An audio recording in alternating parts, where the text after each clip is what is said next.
Hi, what's new? Sou a professora Eliane Machado. Essa é a videoaula do primeiro bimestre do módulo 2 do ensino fundamental das unidades escolares da DIESP. Hoje vamos caminhar juntos sobre o gênero textual poema, e também falaremos sobre a intertextualidade, uma conversa que existe entre os textos. Are you ready? Certamente você já leu algum poema por aí, certo? Os poemas estão nos livros, nos cadernos dos apaixonados, nos teatros, nos muros das cidades, nos murais das escolas. Há poemas que viraram canções, como é o caso do soneto do poeta português Luís de Camões. Vamos dar uma conferida. Amor é fogo que arde sem se ver. É ferida que dói e não se sente. É um contentamento descontente. É dor que desatina sem doer. É um não querer, mas que bem querer. É um andar solitário entre a gente. É nunca contentar-se de contente. É um cuidar que se ganha e se perder. É querer estar preso por vontade. É servir a quem vence o vencedor. É ter com quem nos mata lealdade. Mas como causar pode seu favor nos corações humanos amizade, se tão contrário a si é o mesmo amor? Foi o cantor e compositor Renato Russo que se inspirou nos versos de Camões para escrever a canção Monte Castelo. Mas os poemas também podem se fazer presentes em cerimônias, como as da posse do presidente John Biden, que ocorreu em janeiro de 2021, quando Amanda Gorman, a poetisa mais jovem da história dos Estados Unidos até aquela data, recitou o poema The Hill We Climb, a colina que escalamos. Eu vou ler um pequeno trecho do poema, mas fique tranquilo, você pode acompanhar a tradução no quadro ao lado. We will not be turned around or interrupted by intimidation, because we know our inaction and inertia will be the inheritance of the next generation. Our blunders become their burdens. But one thing is certain. If we merge mercy with might, and might with right, then love becomes our legacy, and change our children's birthright. So let us leave behind a country better than the one we were left with. Muito bom mesmo, não é? In English, poema se chama poem. Mas será que você consegue reconhecer a poem quando vê um? Um poema apresenta alguns aspectos que o torna diferente dos demais textos. E esses aspectos facilitam a identificação desse tipo de texto. Let me explain something to you. Deixa eu te explicar algo. Um texto literário possui função estética. Ele se destina ao entretenimento, ao belo, à arte, à ficção. A poem is a literary text. Um poema é um texto literário composto de versos, estrofes e, por vezes, rima.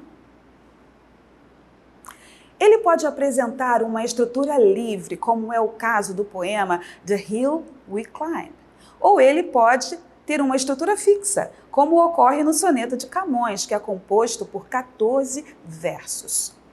Vamos mostrar para você, em inglês, as partes estruturais de um poema.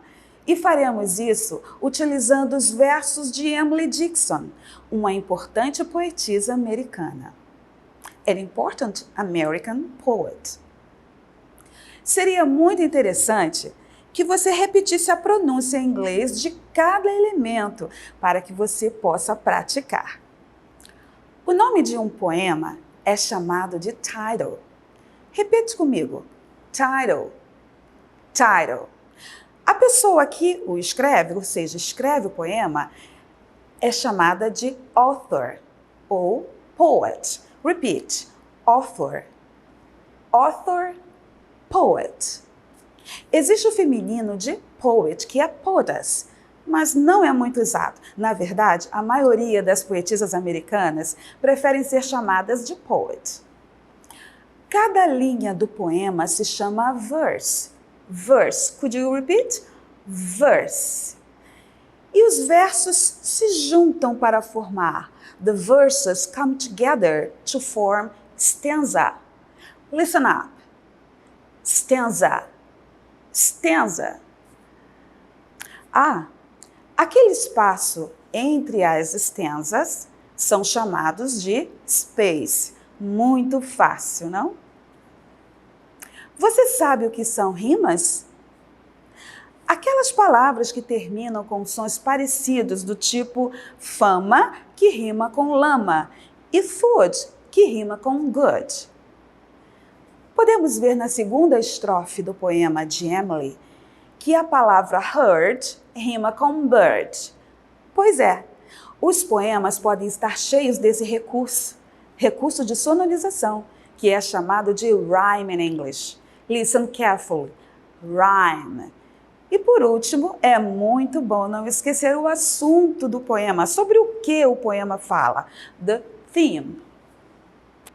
Algo interessantíssimo que podemos falar aqui é sobre a intertextualidade nos poemas. Mas calma, calma, isso não é nada difícil.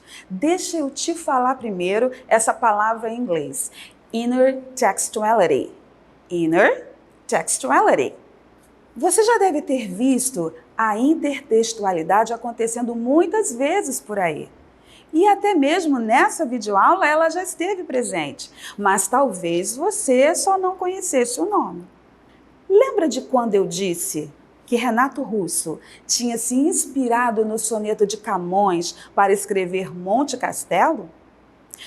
Pois isso é que é inner textuality. Trocando em miúdos, the inner textuality acontece quando um autor toma emprestado frases, versos, estrofes de uma obra que já é consagrada para usá-la em sua própria obra. É como se fosse um diálogo entre os textos. Existem várias maneiras de se fazer esse diálogo, mas hoje vamos ficar com parody and paraphrase. Parody, paródia. Paraphrase, paráfrase. E qual é a diferença entre elas? Let's see. Parody is a text imitation. É um texto que imita um outro. Pode ser uma imitação de um quadro, um texto escrito ou de uma música com o objetivo de criticar, debochar ou de tornar mais engraçado, provocando humor. Veja, por exemplo, que a música Rap da Felicidade ganhou uma versão em um comercial de produto de cabelo, uma versão totalmente nova. Agora veja esse outro exemplo. A Mona Lisa foi repintada fazendo pose para uma selfie. Ela ficou meio moderninha, não acham? Mas o que é paraphrase? Você notou como a Mona Lisa sofreu alterações em sua aparência? Viu que mudaram muito a letra do Rap da Felicidade? Isso não acontece na paraphrase. Podemos dizer que paraphrase é um tipo de texto que procura tornar mais claro aquilo que foi dito em outro texto. Um exemplo clássico de paráfrase ou paraphrase é o poema que Carlos Drummond de Andrade escreveu parafraseando a obra de Gonçalves Dias, Canção do Exílio. Compare enquanto lemos.